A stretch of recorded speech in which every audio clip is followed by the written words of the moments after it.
Hey Sideris, my name's Stephanie, and I'm part of the Wallingford Fellowship Group. In consideration for the sermon this Sunday, I'm going to read Mark 2:18 through 3:6. Once when John's disciples and the Pharisees were fasting, some people came to Jesus and asked, "Why don't your disciples fast like John's disciples and the Pharisees do?" Jesus replied, "Do wedding guests fast while celebrating with the groom?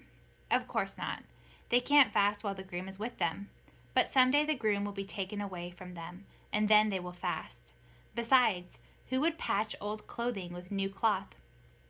For the new patch would shrink and rip away from the old cloth, leaving an even bigger tear than before.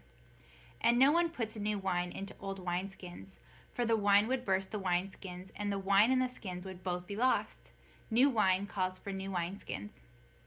One Sabbath day, as Jesus was walking through some grain fields, his disciples began breaking off heads of grain to eat. But the Pharisees said to Jesus, "Look, why are they breaking the law by harvesting grain on the Sabbath?"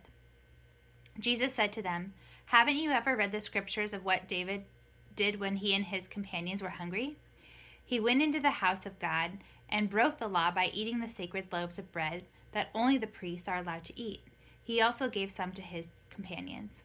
Then Jesus said to them, "The Sabbath was made to meet the needs of the people, and not the people to meet the requirements of the Sabbath. So the Son of Man is Lord, even over the Sabbath." Jesus went into the synagogue again and noticed a man with a deformed hand. Since it was the Sabbath, Jesus' enemies watched him closely. If he healed the man's hand, they planned to accuse him of working on the Sabbath. Jesus said to the man with the deformed hand, "Come and stand in front of everyone."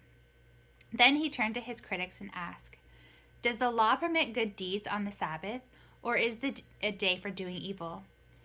Is this day to save life or to destroy it?" But they wouldn't answer him.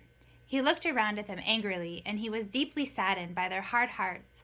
Then he said to the man, "Hold out your hand." So the man held out his hand, and it was restored.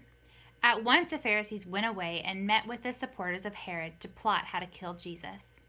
This is the word of the Lord. See you Sunday.